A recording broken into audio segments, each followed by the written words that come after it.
NDC EDU के education platform पर आपका हार्दिक स्वागत है। पिछली क्लास में हमने 8.1.2 प्रश्नावली है उसके क्वेश्चन नंबर 2 कंप्लीट कर लिए थे। आज क्वेश्चन नंबर 3 स्टार्ट करते हैं कि क्वेश्चन नंबर 3 क्या है कि हमारे पास है कि अभाज्य गुणनखंड विधि से एचसीएफ और एलसीएम हमें ज्ञात करना है। तो एचसीएफ और एलसीएम अभाज्य गुणनखंड विधि हमने लास्ट क्लास में भी पढ़ी थी कि अभाज्य गुणनखंड विधि क्या होती है, कैसे क्वेश्चन करते हैं, कैसे एचसीएफ और एलसीएम हम निकालते हैं, एचसीएफ क्या होता है, एलसीएम क्या होता है, सब कुछ लास्ट क्लास में हमने डिस्कस कर लिया था। तो अब देखना क्वेश्चन नंबर 3 का पहले वाला क्वेश्चन है कि क्वेश्चन 3 कि अभाज्य गुणनखंड विधि से अभाज्य गुणनखंड विधि से एचसीएफ व एलसीएम ज्ञात करना है। अभाज्य गुणनखंड विधि से हमें एचसीएफ और एलसीएम हमें ज्ञात करना है। पहला क्वेश्चन हमारे पास है 12, 15 और 21। फर्स्ट क्वेश्चन हमारे पास क्या है 12, 15 और 21। इसका अभाज्य गुणनखंड विधि से हमें एचसीएफ भी ज्ञात करना है, एलसीएम भी ज्ञात करना है। और दूसरा क्वेश्चन हमारे पास है 17, 23 और 29। दूसरा क्वेश्चन हमारे पास क्या है 17, 23 और 29 दूसरा क्वेश्चन हमारे पास है। तो फर्स्ट क्वेश्चन और सेकंड क्वेश्चन में आपको बता देता हूं, थर्ड क्वेश्चन आपको खुद को करना है। तो पहले क्वेश्चन को हम करते हैं, कौन सी विधि काम में लेनी है, अभाज्य गुणनखंड विधि काम में लेनी है। तो ये इस अभाज्य गुणनखंड विधि पर हमारी लास्ट क्लास में चर्चा हुई थी। तो देखना पहले करते हैं ये 12, ये 15 और ये 21। एक बार ये दूसरा मैं हटा रहा हूं, उसके बाद में वापस से लिख दूंगा। देखना ये दूसरा हटा रहा हूं, बाद में वापस लिख दूंगा कि 12, 15 और 21 का अभाज्य गुणनखंड विधि से पहले हम एचसीएफ और एलसीएम निकालते हैं। तो अभाज्य गुणनखंड विधि क्या होती है, तो पहले 12 में 2 का भाग जा रहा है ना, 12 में 2 का भाग जा रहा है, कितनी बार जाएगा 6 बार। वापिस से जब तक 2 का भाग जा रहा है तब तक 2 का भाग कंटिन्यू रखो। 2 का भाग नहीं जा रहा तो उससे अगले वाली अभाज्य संख्या 3 का नहीं जा रहा तो उससे अगले वाली अभाज्य संख्या 5 का नहीं जा रहा तो उससे अगले वाली अभाज्य संख्या 7, ऐसे कंटिन्यू करते रहो। ठीक है, अब देखना वापिस से इसमें 2 का जा रहा है तो वापिस 2 का देंगे, 2 3 6। अब देखना 3 में 2 का नहीं जाता तो अगले वाली अभाज्य संख्या 3 और ये 1। ठीक है, अब आप ऐसा कर लो कि कुछ ऐसा आ जाए कि अगर किसी में कुछ उभयनिष्ठ नहीं हो, वो अगले वाले क्वेश्चन में मैं आपको डिफाइन करूंगा पूरा, पहले इसको समझ लो। अब देखना 15 है, 15 में इकाइकांक 0, 2, 4, 6, 8 ये नहीं है, तो इसका मतलब ये 2 से भाज्य नहीं होगी, 2 का भाग तो नहीं जाएगा इसमें। अब 1 और 5 को जोड़कर देखो कितना आएगा 6, 3 से भाज्य है, मतलब 3 का भाग जाता है 6 में, तो 15 में भी 3 का भाग जाएगा, कितनी बार जाएगा 5 बार। अब आपको पता है 5 में 5 का ही जाएगा। ठीक है, अब इसमें 2 का भाग नहीं जाता है, 3 का जाएगा कितनी बार 7 बार, 7 में 7 का ही जाएगा 1 बार। अब मैंने आपको बताया था कि एचसीएफ ज्ञात करने के लिए हम क्या करते हैं, एलसीएम के लिए मैं आपको एक बार वापस से बताऊंगा पूरा मेथड। एचसीएफ ज्ञात करने के लिए हम क्या करेंगे, तो देखना मैं यहां पे लिख रहा हूं 12 के आगे हमें क्या करना है, लिख दो 2 गुणा 3, ये लिख दो 2 गुणा 3। मैंने आपको बताया था कि सेम संख्या के नीचे हमें सेम संख्या ही लिखनी है, अगर वो नहीं है सेम संख्या तो उन संख्याओं को आगे लिख दो। देखना अब 15 है तो 2 इसमें नहीं है तो ये दोनों 2 की जगह यहां छोड़ देंगे। क्या है 3 है तो 3 के नीचे ये 3 लिख दिया। 5 इसमें कहीं नहीं है तो 5 को इधर साइड में लिख दिया। अब क्या शेष है 21, तो 21 है तो इसमें 3 है, 2 नहीं है तो 2 के नीचे कोई संख्या लिखेंगे क्या, नहीं लिखेंगे, क्योंकि इसमें भी 2 नहीं है, इसमें भी नहीं है, 3 तो है ना, तो 3 के नीचे ये 3 हमने लिख दिया। अब 7 7 इनमें से किसी में भी नहीं है तो 7 को दोनों से अलग लिख दो। अब जो सेम सेम जो तीनों में जो संख्या है ना उनका जोड़ा बन रहा है, सेम सेम संख्याओं का जोड़ा बन रहा है, उनको ऐसे नोट कर लो। सेम सेम संख्याओं का जोड़ा बन रहा है ना, ये देखो इसमें भी 3 है, इसमें भी 3 है, इसमें भी 3 है, तीनों में है ना, तो इसका मतलब ये एक जोड़ा बन गया। तो इनमें से एच शेप कितना आ जाएगा, इनमें से कोई भी एक 3, कोई भी इन जोड़े में से कोई भी एक, तो एच शेप कितना आ गया हमारे पास 3 आ गया। अब एलसीएम हम कैसे ज्ञात करेंगे, यहां से अगर आपको समझ में नहीं आ रहा कि एलसीएम कैसे ज्ञात करेंगे तो आप क्या करो, एलसीएम ज्ञात करने के लिए आप इनको ऐसे लिखो कि 12 12 बराबर, मैं यहां ऊपर ही लिख रहा हूं देखना, ये 2 की घात 2, ये गुणा 3 की घात 1, ठीक है, ये 2 की घात 2 गुणा ये 3 की घात 1। यहां पे मैं साइड में लिख रहा हूं, ये हमारे पास 3 गुणा 5 ही है, अर्थात पूरा साइड में इसको रफ करके लिख देता हूं मैं, जिससे समझने में आसानी होगी। एचसीएफ तो ज्ञात कर लिया। अब एलसीएम ज्ञात करने के लिए मैं आपको सही ढंग से समझाने के लिए लिख रहा हूं, वरना यहां से भी ज्ञात कर सकते थे हम, एलसीएम यहां से भी ज्ञात कर सकते थे। आपको सही ढंग से समझाने के लिए लिख रहा हूं 12, 15 और 21, ठीक है। तो देखना 2 गुणा 2 कितने 2 है, 2 2 है, तो इसको लिख दो 2 की घात 2 गुणा 3 1 ही है तो 3 की घात 1। 15 15 है तो 3 भी 1 है, 5 भी 1 है तो 3 की घात 1 गुणा ये 5 की घात 1। 21 है तो इसमें 3 भी 1 है, 3 की घात 1 गुणा 7 की घात 1, ठीक है। अब आपको क्या करना है, एलसीएम ज्ञात करने के लिए जो भी इनमें से अधिकतम घात वाला है, अधिकतम घात वाले जो संख्या है वो उठानी है, अधिकतम घात वाली संख्या उठानी है। तो एलसीएम ज्ञात करने के लिए देखना 2 है तो 2 की अधिकतम घात इसी में है, तो ये हमने उठा ली 2 की घात 2 गुणा, अब देखना 3 की घात 1 इसमें है, 1 इसमें है, 1 इसमें है, तो कोई भी 3 ले लो, कोई फर्क नहीं पड़ेगा। तो हमने ले लिया 3 की घात 1, कोई भी 3 ले लिया। अब देखना जो संख्याएं है सभी को देखना है, जितनी भी संख्याएं इन तीनों में आ रही है सभी को देखना है। अब इसमें 5 की घात है ही नहीं, या फिर ऐसे भी बोल सकते हैं ना 5 की घात 0, अर्थात किसी भी संख्या की घात शून्य होती है तो उसका मान 1 होता है। या फिर ऐसे भी बोल सकते हैं ना 5 की घात शून्य है इसमें, तो इसमें भी नहीं है, तो इसका मतलब अधिकतम वाली कौन सी हो गई, 5 की घात 1 ही हो गई। और इसमें 7 नहीं है, इसमें भी 7 नहीं है, लेकिन अधिकतम घात 7 की कौन सी होगी, 7 की घात 1 ही हो गई।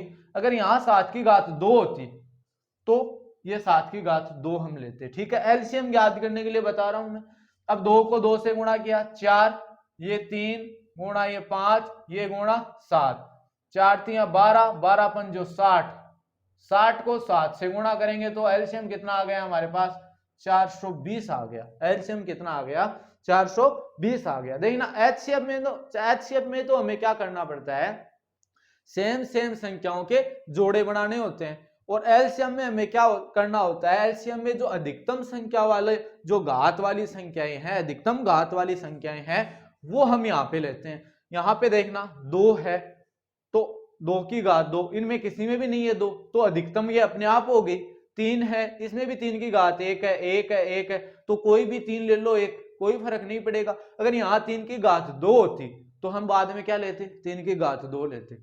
अब देखना इसमें 5 की घात है ही नहीं तो ये अपने आप अधिकतम हो गई 5 की घात 1।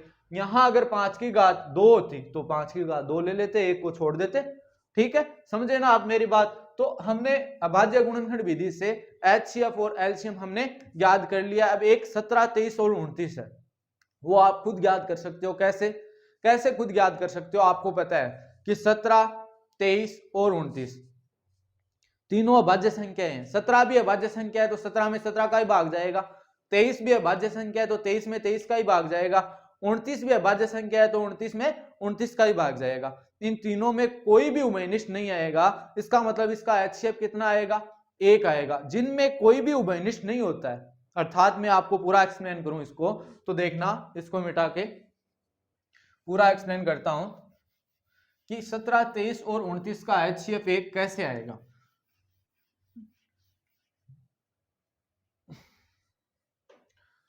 17, 23 और 29। तो आप ऐसे लिखोगे 17, 23 और ये 29। ठीक है, लिखा। 17 भाज्य संख्या है, 17 में 17 का ही भाग जाएगा एक बार। तो एक में मैं ये समझाने के लिए लिख रहा हूं, ठीक है ना, समझाने के लिए लिख रहा हूं कि इसका HCF एक कैसे आएगा। तो एक में एक का भाग तो जाता है ना, एक का वापिस ऐसे ही चलेगा ये, उसके बाद में आगे 23 अभाज्य संख्या, तो 23 में 23 का ही भाग जाएगा, कितनी बार, एक बार। और एक में एक का भाग ही जाता है, कितनी बार, आगे ये चाहे प्रोसेस चालू रखो, एक में एक का भाग जाएगा एक ही बार। 29वीं अभाज्य संख्या है, तो 29 में 29 का भाग ही जाएगा एक बार, और एक में आपको पता है एक का ही भाग जाता है। आगे प्रोसेसिंग चालू रखो, चाहे एक बार ही जाएगा। ठीक है, इसमें भी दोगे तो एक बार ही जाएगा, इसमें भी दोगे तो एक बार ही जाएगा।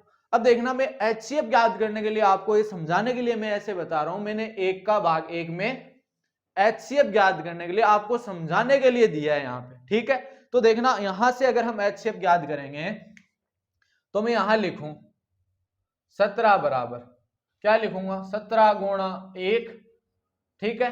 23 बराबर क्या लिखूंगा, मैंने बोला है कि सेम संख्या के नीचे सेम संख्या लिखनी है, तो 23 तो है नहीं इसमें, तो 23 को साइड में लिख दिया। एक तो है ना, तो एक के नीचे एक लिख दिया।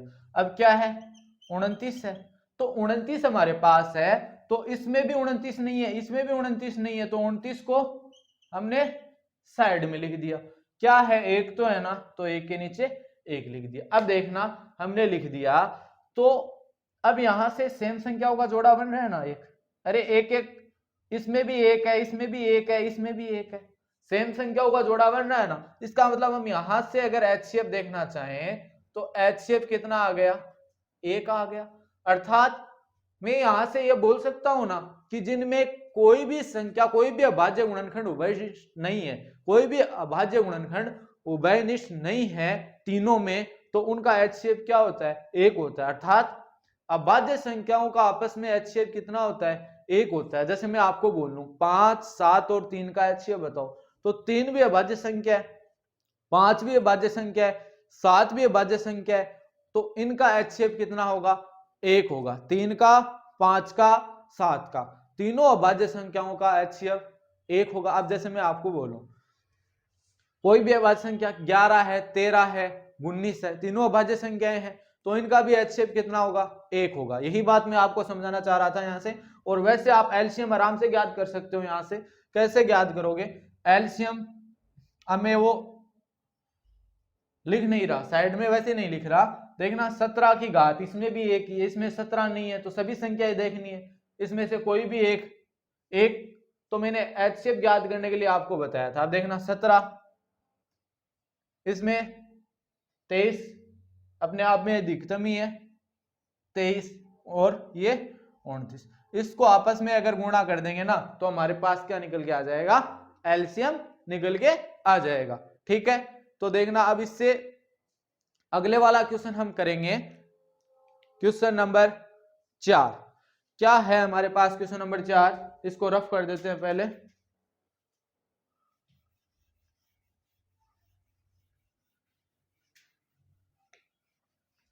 यह अभाज्य गुणनखंड विधि से HCF और एलसीएम ज्ञात करना आपको आ गया ना, कि कैसे ज्ञात करते हैं HCF और एलसीएम। अरे आ रहा है ना समझ में। हाँ, क्वेश्चन नंबर देखना 4, हमारे पास क्वेश्चन नंबर 4 है, HCF 306 657 कितना है, 9 है, तो एलसीएम 306 और 657 का हमें ज्ञात करना है। तो एलसीएम हमें इनका ज्ञात करना है। तो देखना बड़ा इजी क्वेश्चन है। कैसे, हमारे पास आपको यहाँ पर दो संख्याएं दी गई है, मैंने एक संबंध बताया था आपको, वो आपको याद है ना, कि पहली संख्या गुणा दूसरी संख्या बराबर क्या होता है, HCF गुणा एलसीएम होता है। अरे ये बताया था ना संबंध, एलसीएम व HCF में संबंध बताया था ना, क्या कि पहली संख्या गुणा दूसरी संख्या बराबर क्या होता है, बराबर बराबर हमारे पास होता है HCF गुणा एलसीएम, HCF गुणा एलसीएम, यही होता है ना, ये बताया था मैंने। तो यहां अगर ये आपको ये समझ आ रहा है तो आप आराम से क्वेश्चन कर सकते हो। कैसे, हमें पता है यहाँ पे आपको दो संख्याएं दिखाई दे रही है, दोनों संख्याओं का HCF आपको दिया गया है, ये HCF ही तो दिया गया है, दो संख्याएं कौन सी है, मैं आपको बोलूं यहां से फर्स्ट संख्या हमारे पास कि फर्स्ट जो संख्या है वो हमारे पास क्या है 306 है ना। और सेकंड संख्या की बात करें तो दूसरी संख्या सेकंड संख्या हमारे पास 657 है। इन दोनों संख्याओं का ही तो बात हो रही है, इनका HCF हमें दिया गया है, कितना दिया गया है 9, और एलसीएम हमें क्या करना है, ज्ञात करना है। ज्ञात कर सकते हैं ना आराम से, अरे ज्ञात कर सकते हैं ना आराम से, कैसे ज्ञात कर सकते हैं, देखना कैसे ज्ञात करेंगे कि पहली संख्या गुणा दूसरी संख्या बराबर HCF गुणा एलसीएम होता है। तो पहली संख्या की जगह पहली संख्या का मान रख देंगे, दूसरी संख्या की जगह दूसरी संख्या का मान रख देंगे, HCF की जगह HCF का मान रख देंगे। ज्ञात तो हमें एलसीएम करना है, 3 मान हमें दिए गए हैं इन 4 मानों में से, तो एक मान तो हम ज्ञात कर सकते हैं।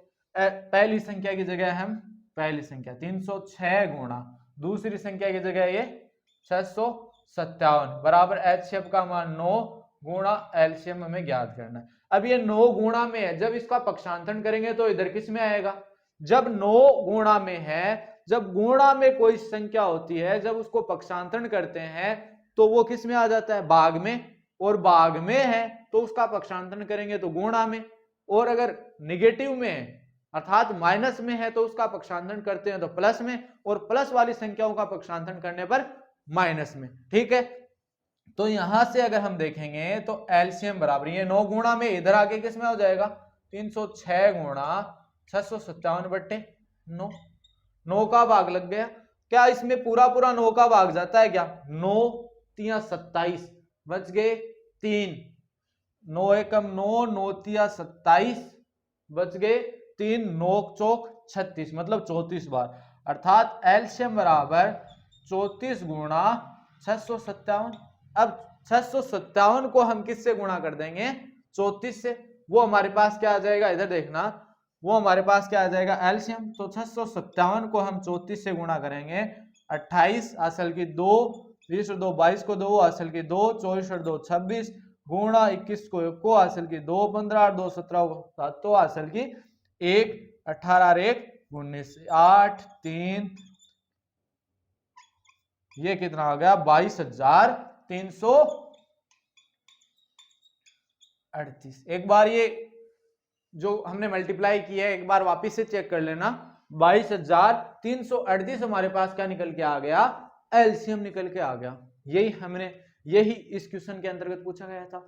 अब इससे अगले वाले क्वेश्चन पे चलते हैं हम, क्वेश्चन नंबर 5। क्वेश्चन नंबर 5 हमारे पास क्या है, मैं उससे पहले आपको एक बात बताना चाहूंगा क्वेश्चन नंबर 5 करने से पहले, कि आपको पता है कोई भी संख्या 0 पर कब समाप्त होती है, अरे कोई भी संख्या 0 पर कब समाप्त होती है, जब उसमें किसी न किसी रूप में 5 शामिल होगा तभी तो वो 0 पर समाप्त होगी। अरे कोई भी संख्या 0 पर कब समाप्त होगी, जब उसमें किसी न किसी रूप में 5 शामिल होगा तभी वो 0 पर समाप्त होगी ना। जैसे मैं आपको बोलूं, जैसे मैं कुछ संख्या लिख रहा हूं, जैसे 2 गुणा 2 है इसके बराबर 4 होता है, 0 पर समाप्त हो रही है क्या, नहीं हो रही है। मैं यहाँ लिखूं 2 गुणा 3 है तो ये 6, 0 पर समाप्त नहीं हो रही ना। मैं यहाँ पे लिखूं 2 गुणा 4 ये 8, 0 पर समाप्त नहीं हो रही ना, नहीं हो रही ना। अब देखना मैं यहाँ पे लिखूं 2 गुणा 5 तो देखना 10, जिसमें कोई भी सम संख्या और 5, कोई भी सम संख्या और उसमें 5 अर्थात 5 होना जरूरी है। 5 किसी न किसी रूप में विद्यमान होता है या कोई संख्या विद्यमान होती है, कोई भी सम संख्या, ये दोनों अगर उसमें विद्यमान होते हैं, एक तो सम संख्या या एक 5, सम संख्या या 5, तो वह संख्या 0 पर समाप्त होती है। मेरा कहने का मतलब क्या है, एक बार मेरी वापस से बात समझना, मेरे कहने का मतलब ये है, जैसे मैं यहाँ पे लिख दूं 3 गुणा 4 तो 12 आ रहा है। एक अकेली सम संख्या होने से भी कोई संख्या शून्य पर समाप्त नहीं हो रही ना, अर्थात इकाई का अंक शून्य नहीं आएगा एक अकेली सम संख्या होने पर भी। और मैं यहाँ पे लिखूं 5 गुणा 3, अकेला 5 होने पर भी इकाई का अंक शून्य नहीं आएगा। अरे अकेला 5 अगर किसी संख्या में है तो भी इकाई का अंक शून्य नहीं आएगा, अर्थात वो शून्य पर समाप्त नहीं होगी। इकाई का अंक शून्य नहीं आएगा, इसका मतलब वो शून्य पर समाप्त नहीं होगी। अब देखना मैं यहां लिख रहा हूं 5 गुणा 4।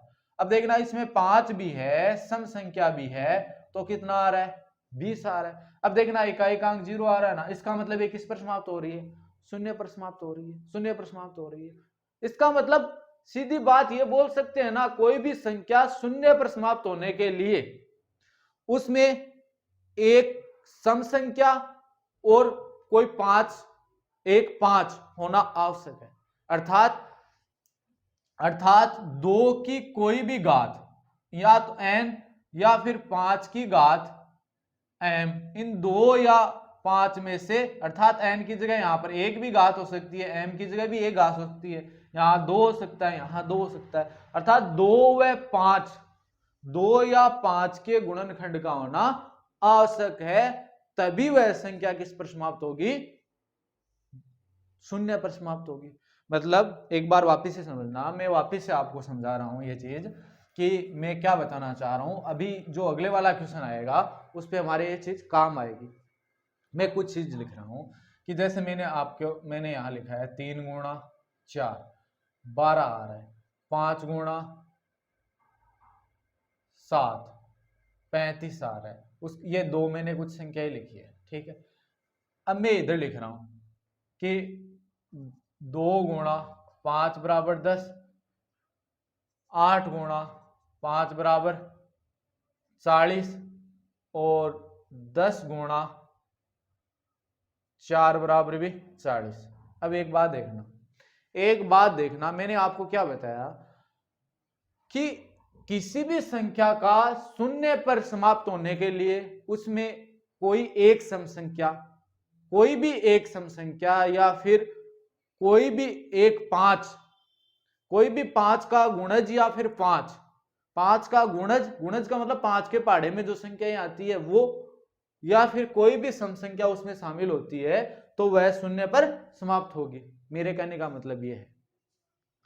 लेकिन देखना यहां पे अकेली सम संख्या होने से भी हमारा काम नहीं होगा। यहां शून्य पर समाप्त हो रही है क्या, इसमें 5 नहीं है हमें पता है, और अकेले 5 के होने से भी हमारा काम नहीं होगा। क्यों नहीं होगा, क्योंकि यहां पर सम संख्या नहीं है। इसका मतलब शून्य पर समाप्त होने के लिए दोनों ही शर्तें होनी आवश्यक है कि उसमें कोई सम संख्या भी होनी चाहिए और उसमें 5 भी होना चाहिए, तभी वो शून्य पर समाप्त होती है। अब देखना यहाँ पे ये 2 सम संख्या है और 5 है, शून्य पर समाप्त हो रही है। यहाँ पर ये सम संख्या 8 है और ये 5 है, अब देखना शून्य पर समाप्त हो रही है। ये देखना 10 में 5 है ना, 5 गुणा 2 लिख सकते हैं 10 को, और ये गुणा 4। अब इसमें 2 सम संख्या, वही बात होगी 10 को 4 से 40। अब देखना शून्य पर समाप्त हो रही है।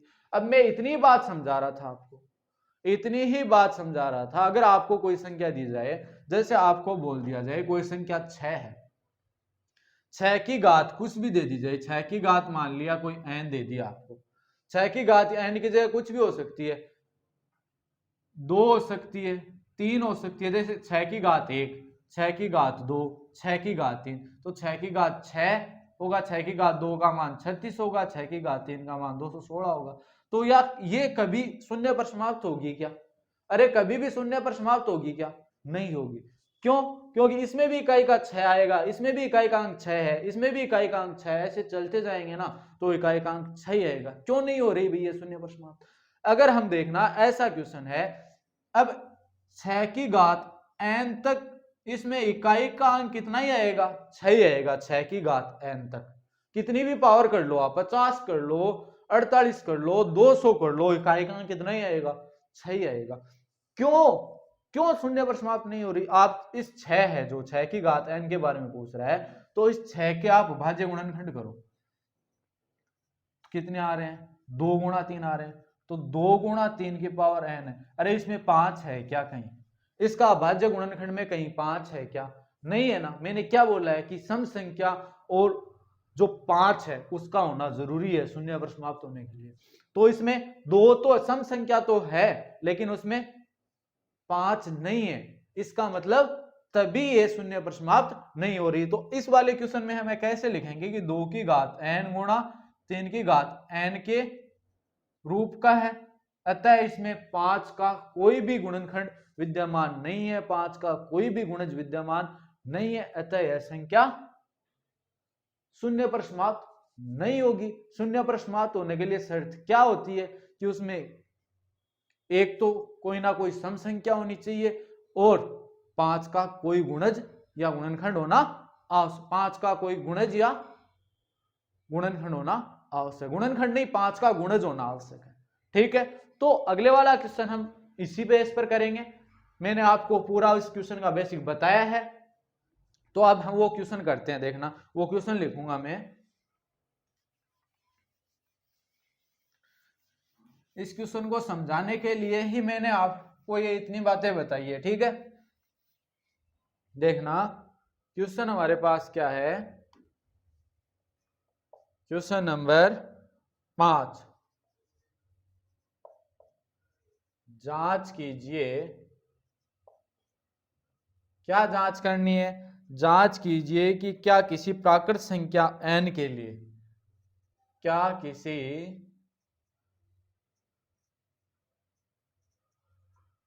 प्राकृत संख्या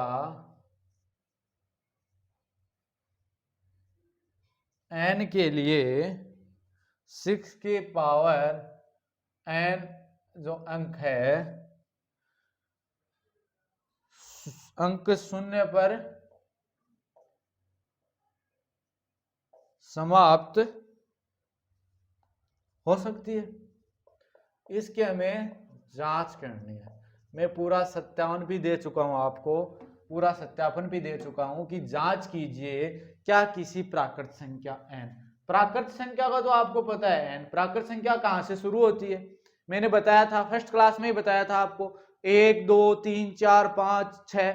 इसका मतलब ये 6 के ऊपर जो n आ रहा है, 6 की घात ये n है, ये n यहां पर किनका मान है?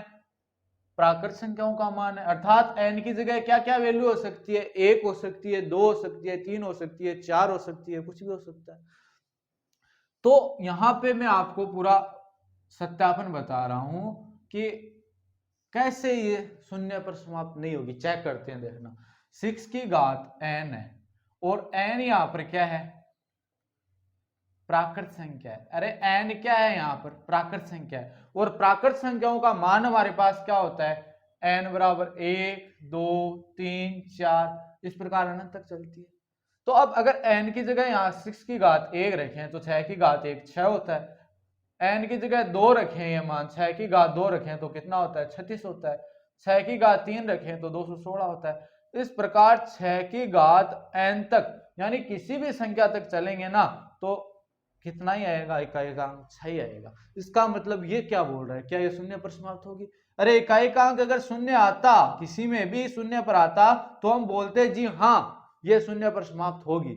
लेकिन यहाँ क्या बोलेंगे कि ये शून्य पर समाप्त नहीं होगी। क्यों नहीं होगी? अब हम यहां से बोलते हैं कि पहले यहाँ पे लिखेंगे इस प्रकार 6 के अभाज्य गुणनखंड करेंगे। कितने आए? 2 गुणा 3। तो हमारे पास क्या है यहाँ पे?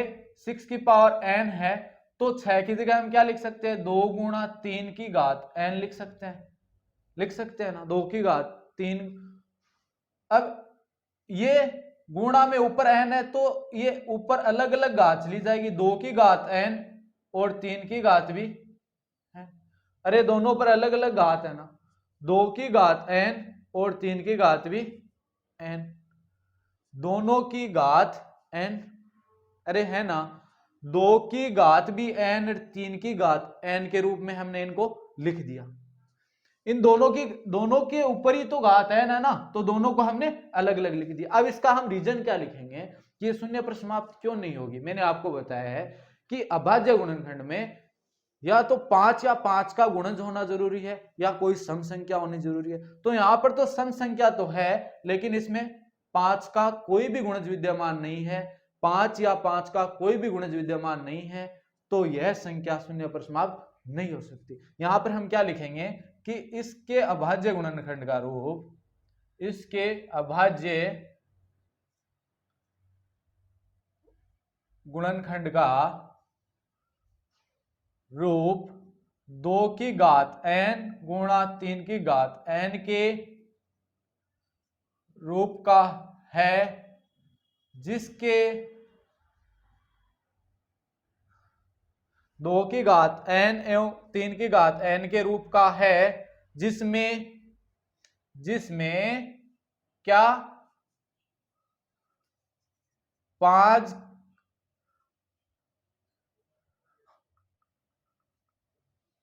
का जो अभाज्य 5 जो संख्या है, 5 या 5 का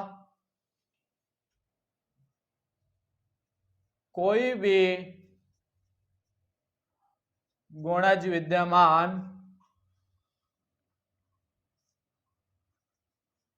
नहीं है, अतः यह 6 की पावर n संख्या अंक शून्य पर समाप्त नहीं होगी, समाप्त नहीं होगी। ये हमने यहां से भी देख लिया। तो मैंने पूरा एक्सप्लेनेशन आपको बताया है इसका, यहां से भी बताया है, यहां से भी बताया। क्यों नहीं होगी? क्योंकि इसमें 5 का कोई भी गुणनखंड, 5 का कोई भी गुणज, इसमें 5 या 5 का कोई भी गुणज उसमें विद्यमान नहीं है। एक सम संख्या तो है, लेकिन सम संख्या होने से अकेले से काम नहीं होगा। अगर 2 को यहां 5 होता तो 2 गुणा 5 कितने हो जाते? 10 हो जाते। इसका मतलब ये शून्य पर समाप्त हो जाती, लेकिन है ही नहीं, तो क्या करें?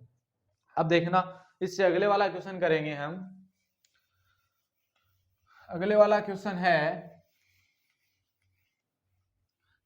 हमारे पास, अगले वाला क्वेश्चन में क्वेश्चन नंबर 5, क्वेश्चन नंबर 6 कौन सा है? क्वेश्चन नंबर 6 हमारे पास है। क्वेश्चन नंबर 6 हमारे पास क्या है कि व्याख्या कीजिए, व्याख्या कीजिए 7 गुणा 11 गुणा 13 प्लस 13 और 7 गुणा 6 गुणा 5 गुणा 4, 6 गुणा 5 गुणा 4 गुणा 3 गुणा 2 गुणा 1 प्लस 5 भाज्य संख्याएं क्यों है? भाज्य संख्याएं क्यों है? देखना इसको कैसे करेंगे। मैंने आपको अंकगणित की मूलभूत प्रमेय बताई थी इस प्रश्नावली में बढ़ने से पहले। क्या होती है अंकगणित की मूलभूत प्रमेय? कि प्रत्येक भाज्य संख्या को अभाज्य संख्याओं के गुणनखंडों के गुणनफल के रूप में व्यक्त किया जा सकता है। प्रत्येक भाज्य संख्या को अभाज्य संख्याओं के गुणनफल के रूप में व्यक्त किया जा सकता है।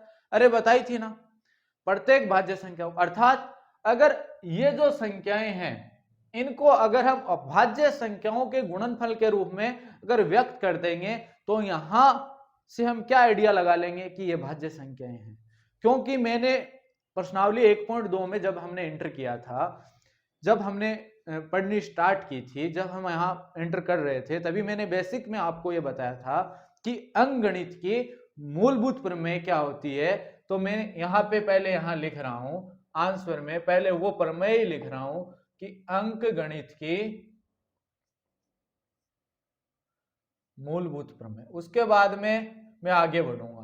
अंकगणित की मूलभूत प्रमेय हमने पढ़ी थी ना, क्या पढ़ी थी? कि प्रत्येक भाज्य संख्या को, प्रत्येक भाज्य संख्या को, प्रत्येक भाज्य संख्या को अभाज्य प्रत्येक भाज्य संख्या को अभाज्य संख्याओं के गुणनफल के रूप में व्यक्त किया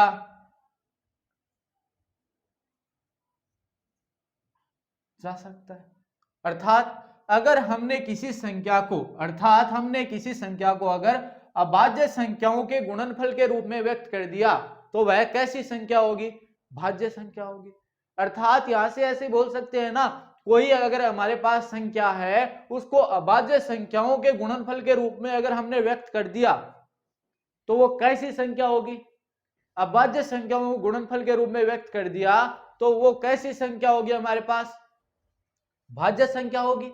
अर्थात ये वापिस से लिख लेना, अर्थात यदि किसी संख्या को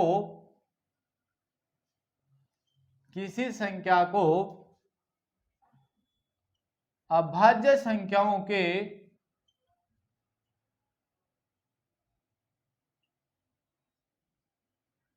गुणनफल के रूप में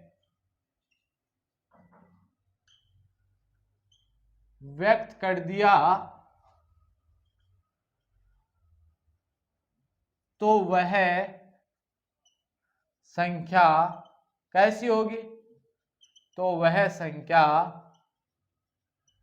भाज्य संख्या होगी। ठीक है, ये अंकगणित की मूलभूत प्रमेय थी।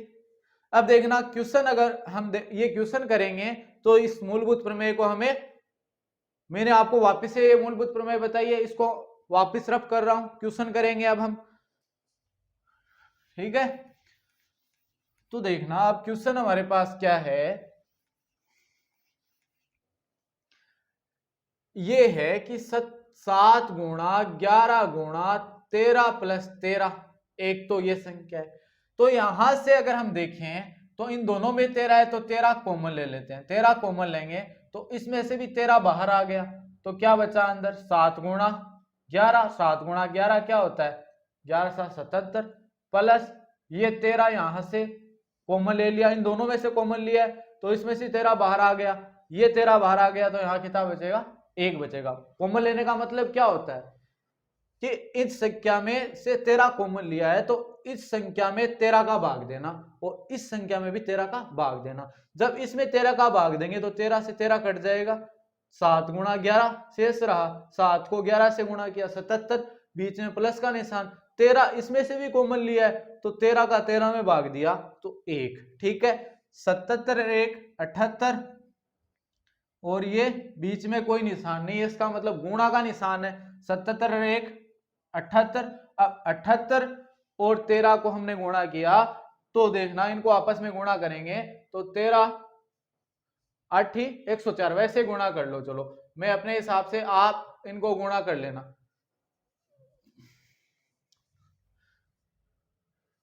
आप गुणा कर लो और मैं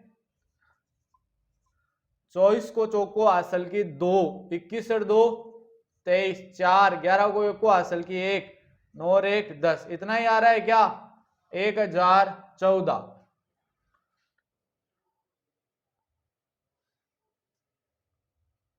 हाँ, कितना आएगा? 1014। इनको आपस में अगर हम मल्टीप्लाई करेंगे, गुणा करेंगे तो 1014 हमारे पास आएगा। ठीक है, अब हमें इन दोनों संख्याओं को बताना है कि ये भाज्य संख्या, पहले इसको बता देते हैं कि ये भाई भाज्य संख्या है या नहीं है। अगर इस संख्या को अगर हमने अभाज्य संख्याओं के गुणनफल के रूप में व्यक्त कर दिया तो इसके लिए हमें कौन सी विधि काम में लेनी पड़ेगी? अरे अभाज्य संख्याओं के गुणनफल के रूप में अगर हमने व्यक्त कर दिया, इसके लिए हमें कौन सी विधि काम में लेनी है? अभाज्य गुणनखंड विधि हमने काम में लेनी है। तो देखना मैं लिख रहा हूं यहां से, ये 1014 अभाज्य गुणनखंड विधि काम में ले रहे हैं। किसका भाग दें? 2 का भाग चला जाएगा 5 बार। अब 1 उतारेंगे, भाग नहीं जाएगा तो 4 और उतारेंगे तो टूट भाग की 0, ये 507। अब 7 और 5 12, 2 का तो भाग नहीं जाएगा, 3 का जाएगा। 3 संख्याओं के योगफल में अगर 3 का भाग जाता है तो उस पूरी संख्या में भी 3 का भाग जाएगा। ये 3 से भाजकता का नियम है हमारे पास। 3 एकम 3, शेषफल 2 बच गए, 3 छिके 18, शेषफल 2 बच गए, 3 9 27। अब देखना इन संख्याओं का योगफल करो।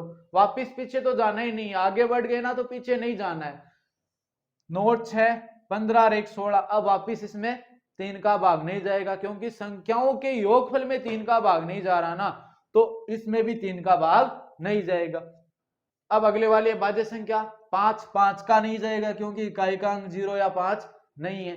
अब 7 का देकर देखते हैं, 7 का जाएगा क्या? 7 एकम 7, 7 दूनी 14, शेषफल कितने बचेंगे? 2 9, 7 का भी नहीं जाएगा। अगले वाली भाज्य संख्या 11, 11 एकम 11, शेषफल कितने बच गए? 5, 11 का भी नहीं जाएगा। 13, अगले वाली भाज्य संख्या कौन सी है? 11 से 13, तो 13 का भाग जाएगा। 13 एकम 13, 3 शेषफल बच गए, 13 3 39, वापिस से 13 का जाएगा एक बार। अब देखना 2 भी आपको पता है भाज्य संख्या है, 3 भी आपको पता है भाज्य संख्या है, 13 भी आपको पता है भाज्य है और 13 भी अभाज्य है। तो हम ऐसे लिख सकते हैं ना कि 1014 बराबर 2 गुणा 3 गुणा 13 गुणा 13। तो देखना 1014 ये हमारे पास जो संख्या है, इसको हमने अभाज्य संख्याओं के गुणनफल के रूप में व्यक्त कर दिया ना। अरे अभाज्य संख्याओं के गुणनफल के रूप में व्यक्त कर दिया ना। और मैंने बताया था अगर किसी संख्या को अगर अभाज्य संख्याओं के गुणनफल के रूप में अगर हम व्यक्त कर देते हैं तो वो कैसी संख्या होती है? भाज्य संख्या होती है। 2 भी आपको पता है भाज्य संख्या है, 3 भी अभाज्य संख्या है, 13 भी अभाज्य है, 13 भी अभाज्य है। तो इसका मतलब ये कैसी संख्या है? भाज्य संख्या है। ये बात हम लास्ट में लिखेंगे। पहले इससे ये अगले वाला करते हैं, इससे अगले वाला करते हैं। देखना ये 7 गुणा 6 गुणा 5 गुणा 4, यहाँ पे 5 आ रहा है और इसमें भी आपको दिखाई दे रहा है 5 है। तो इधर भी ये प्लस में 5 है, इधर भी प्लस में 5 है। तो क्या कर लो, इधर साइड से दिखाई दे रहा होगा आपको। अरे इधर साइड से दिखाई दे रहा है क्या? यहां हाँ, तो देखना ये है। तो यहां से अगर हम देखना चाहें तो 5 कॉमन ले लेते हैं। 5 हमने कॉमन लिया तो 5 कॉमन लेने का मतलब क्या होता है? इसमें भी 5 का भाग लगेगा जो गुणा में जो संख्याएं हैं, और इसमें भी 5 का भाग लगेगा। जब इसमें 5 का भाग लगेगा तो 5 से 5 कट जाएगा, क्या बचेगा अंदर? 7 गुणा 6 गुणा 4 गुणा 3 गुणा 2 गुणा 1, और ये प्लस प्लस ये 5 में 5 का भाग लगेगा तो 1। ठीक है। अब ये 5, 7 को 6 से गुणा करेंगे 42, 7 को 6 से गुणा करेंगे ये 42, 4 को 3 से गुणा करेंगे 12, 12 दूनी 24। ठीक है, और ये प्लस का 1 5। अब इनको आपस में गुणा कर लो। 24 से कम 24, 24 दूनी 48, असल की 4, 24 चौक 96, 24 चौक 96, 96 4 100, 1008 प्लस 1 ये 1009। अब इनमें बीच में गुणा, कोई निशान नहीं है, इसका मतलब किसका निशान है? गुणा का निशान है। अरे ये 1008 कैसे आया? समझ में आया ना कि हमने 42 को 24 से गुणा करेंगे तो 4 दूनी 8, 4 4 16, गुणा का निशान ये 4 और ये 8, 8 10 की 0, असल की 1, 9 और 1 10। इस प्रकार ये 1008 यहां लिखा है। ठीक है ना। अब 1009 को 5 से गुणा करेंगे तो 9 पंजो 45, असल की 4, 5 को 0 से गुणा किया 0, और ये 5 कितना आ गया? 5045 आ गया। अब 5045 को भी हमें क्या लिखना है? अभाज्य संख्याओं के गुणनफल के रूप में लिखना है। तो अभाज्य संख्याओं के गुणनफल के रूप में लिखेंगे तो देखना मेरे पास जगह नहीं है तो इसको मैं रफ कर रहा हूं, आप इसको उतार लेना। उसके बाद में जो भी बात मेरे को लास्ट में लिखनी होगी मैं वहां लिख दूंगा कि हाँ भाई ये संख्या थी और इसको हमने अभाज्य गुणनफल के अभाज्य जो संख्याएं हैं उनके गुणनफल के रूप में हमने व्यक्त कर दिया, अतः ये भाज्य संख्या है। कौन सी प्रमेय से? अंकगणित की मूलभूत प्रमेय से। तो मैं इसको रफ कर रहा हूं ना।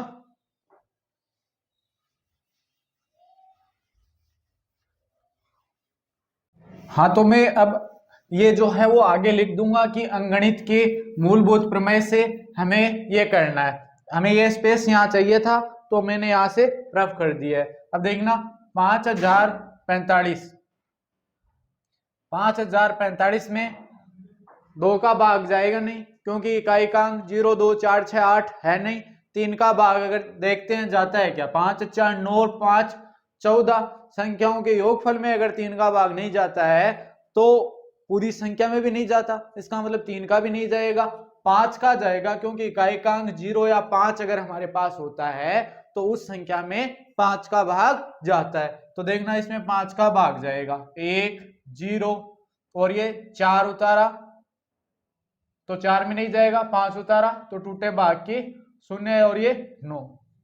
अब देखना आप चेक कर लो, इसमें ना तो 7 का जा रहा, ना ही इसमें 13 का जाएगा, ना ही 17 का जाएगा, ना ही 19 का भाग इसमें जाएगा, ना ही कोई भी अभाज्य संख्या, क्योंकि ये खुद एक अपने आप में अभाज्य संख्या है। 1009 खुद अपने आप में अभाज्य संख्या है।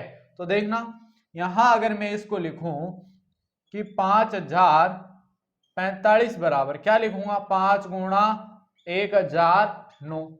तो देखना इस संख्या को भी हमने अभाज्य संख्याओं के गुणनफल के रूप में व्यक्त कर दिया। और जिन संख्याओं को अगर हम अभाज्य संख्याओं के गुणनफल के रूप में व्यक्त कर देते हैं तो वह संख्या क्या कहलाती है, हमारी भाज्य संख्या कहलाती है। ये कौन सी प्रमेय थी, अंकगणित की मूलभूत प्रमेय से।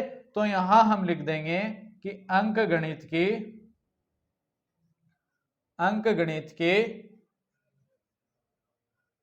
मूलभूत प्रमेय से, अंकगणित के मूलभूत प्रमेय से अभाज्य संख्या की, अंकगणित के मूलभूत प्रमेय से भाज्य संख्याओं को अभाज्य संख्याओं के गुणनफल के रूप में व्यक्त किया जा सकता है कि अंकगणित के मूलभूत प्रमेय से भाज्य संख्याओं को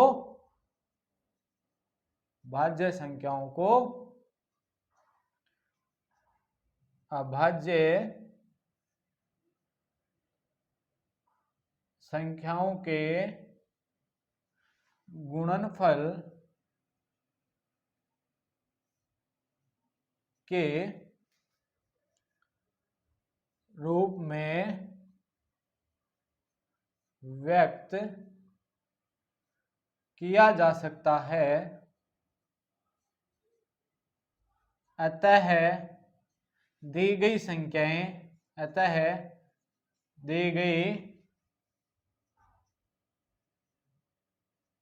संख्याएं कैसी संख्याएं हैं, भाज्य संख्याएं हैं।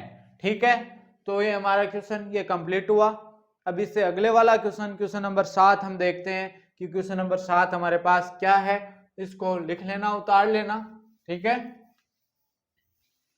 Question number 7। और वैसे भी आपको ऐप के अंदर इनकी पीडीएफ अवेलेबल हो जाएगी, तो पीडीएफ से भी देखकर आप लिख सकते हो। ठीक है, क्वेश्चन नंबर 7 हमारे पास क्या रहेगा। क्वेश्चन नंबर 7 देखना, क्वेश्चन नंबर 7 है कि किसी खेल के मैदान के चारों ओर एक वर्ताकार पथ है। किसी खेल के मैदान के चारों ओर एक वर्ताकार पथ है। इस मैदान का एक चक्कर लगाने में सोनिया को 18 मिनट लगते हैं। इस मैदान का एक चक्कर लगाने में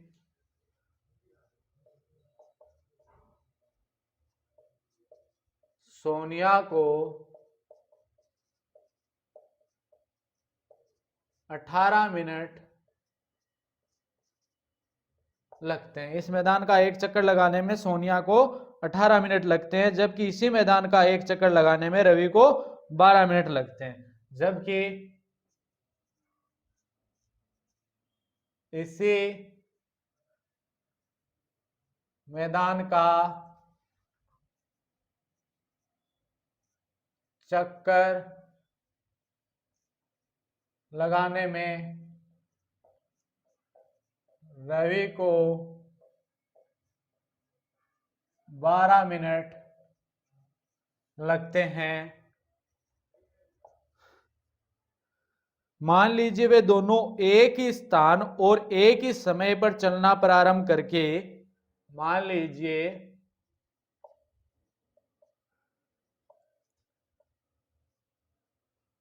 वे दोनों एक ही समय पर एक ही स्थान से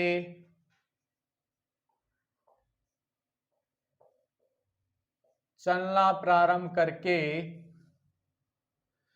एक ही दिशा में चलते हैं, चलना प्रारंभ करके एक ही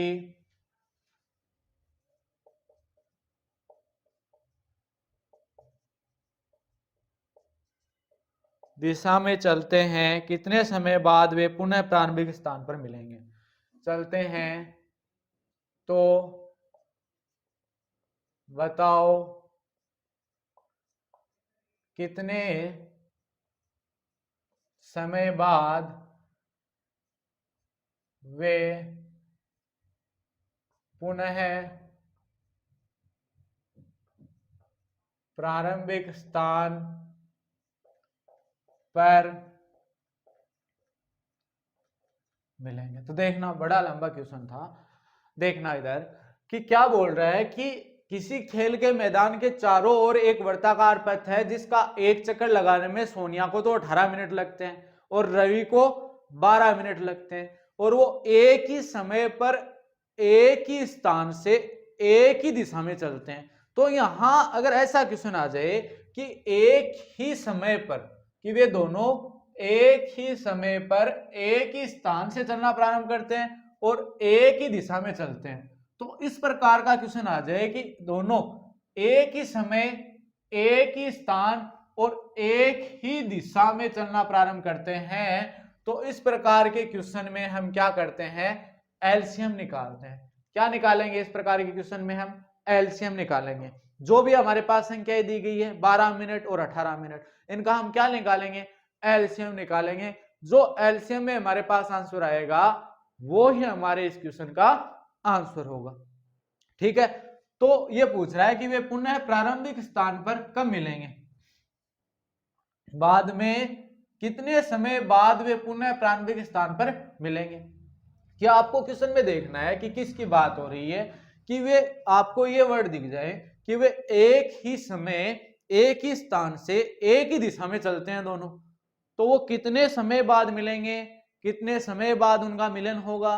तो इस प्रकार का जो क्वेश्चन आ जाता है इसमें हम क्या करेंगे, एलसीएम निकालते हैं। तो किनका एलसीएम निकालेंगे, 18 और 12, 18 व 12 का एलसीएम निकालना है। क्या निकालना है, 18 व 12 का एलसीएम हमें निकालना है। तो कैसे निकालेंगे, देखना इसका आंसर हमारे पास 18 व 12 का एलसीएम, कि इसमें अभाज्य गुणनखंड विधि की बात हो रही है, तो हम किन से निकाल लेते हैं, अभाज्य गुणनखंड विधि से 18 और 12 के एलसीएम निकाल लेते हैं। तो ये 18, 2 का भाग 18 में जाता है कितनी बार, 9 बार। अब आपको पता है 9 में 3 का भाग जाएगा और ये 3 का 3 में। अब 12 में 2 का भाग जाएगा 6 बार, 6 में वापिस से 2 का जाता है 3 बार और 3 में 3 का जाएगा 1 बार। अब एलसीएम अगर हम निकालते हैं तो अधिकतम घात वाली संख्याओं को हम लेते हैं। जो अधिकतम घात वाली संख्या है, पहले तो हम इसको लिखेंगे, यहां लिखते हैं कि 18 बराबर कितना है, 2 की घात a गुणा 3 कितने हैं, 2 है, तो 3 की घात 2। उसके बाद में लिखेंगे 12, 2 है तो 2 की घात 2 गुणा 3, 1 ही है तो 3 की घात 1। अब देखना एलसीएम निकालते हैं तो अधिकतम घात वाली संख्याओं को हम लेते हैं, तो एलसीएम। अब इसमें तो 2 की घात 1 ही है, इसमें 2 की घात 2 है, तो अधिकतम घात किस में है, इसमें है, तो ये ले लो 2 की घात 2 गुणा, अब इसमें 3 की घात 1 ही है, इसमें 3 की घात 2 है, तो अधिकतम घात किस में है, 3 की, इसमें है, तो ये ले लो 3 की घात 2। अब 2 को 2 से, 2 की घात 2 है, इसका मतलब 2 की घात 2 मतलब 2 गुणा 2, 2 को 2 से गुणा किया 4, 3 की घात 2 का मतलब 3 गुणा 3, 3 को 3 से गुणा किया 9, और ये 36। क्या आ गया, अरे क्या आ गया, 36। ठीक है, तो इतने समय के बाद में वो वापिस से उनका मिलन होगा। कितने समय बाद में, 36, किस में चल रहा था, ये हमारा मिनट में चल रहा था, तो वो 36 मिनट बाद क्या करेंगे, वापिस से मिलेंगे। तो यहां पे हमें लिखना है कि वे पुनः 36 मिनट बाद उसी स्थान पर वापिस मिलेंगे, यहां पे लिखना है, अतः वे पुनः 36 मिनट के बाद पुनः प्रारंभिक स्थान पर मिलेंगे। तो यहां पे लिख देना है कि अतः रवि व सोनिया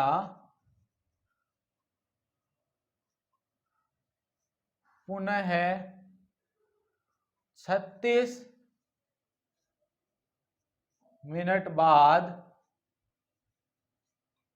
उसी स्थान पर मिलेंगे, 36 मिनट बाद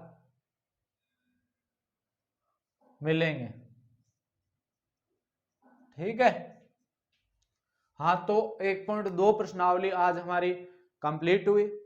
अब इससे अगले वाली क्लास में हम 1.3 प्रश्नावली को कंटिन्यू करेंगे। 1.3 प्रश्नावली से संबंधित जो बेसिक जानकारी है और उनसे संबंधित जो क्वेश्चन है वो करेंगे। ठीक है, धन्यवाद।